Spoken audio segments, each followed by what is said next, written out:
So the Health and Care Profession Council, so also known as the HCPC guidelines for clinical practitioners. You need to know these for your exam. You could get asked, it could even be an essay question.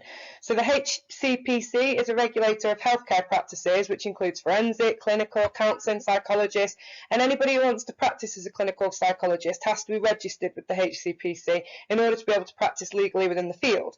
So to qualify to register and to remain registered, practitioners need to meet the standards of proficiency set for training, professional skills, behaviour and health, and the main focus is on safe and effective practice.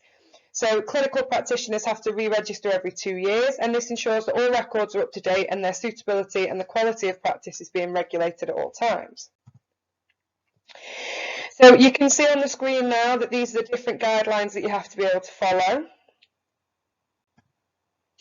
Clinical psychologists then have to adhere to the following. So character. You have to have trustworthy character references in order to be able to join the HCPC.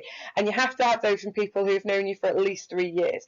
So this is making sure that the individual has the right characteristics required for the role that they're pursuing. So that might be empathy, it might be caring, it might be academic aptitude. And they'll also consider criminal convictions or cautions that the individual may have at this stage as well.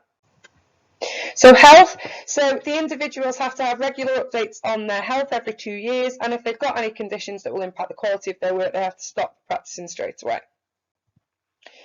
There are standards of conduct, performance and ethics, so there are 14 ethical guidelines that you have to conform to, making sure that you maintain confidentiality of patients, you're only working within the limits of your own knowledge, you're not trying to do things you're not capable of, etc.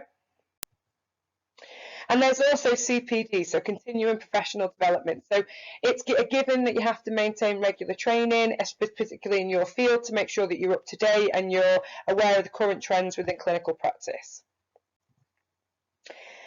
Very similar to the standards of education and training, this just means that you have to be qualified in order to apply. So for a clinical psychologist, you have to have at least a master's degree with a BPS, which is a British Psychological Society qualification, and a doctorate, which is a PhD. Standards for prescribing, so there are set out standards for safe practice for prescribing medicine by healthcare professionals, and this also includes the required knowledge and training to be able to prescribe within the professional practice.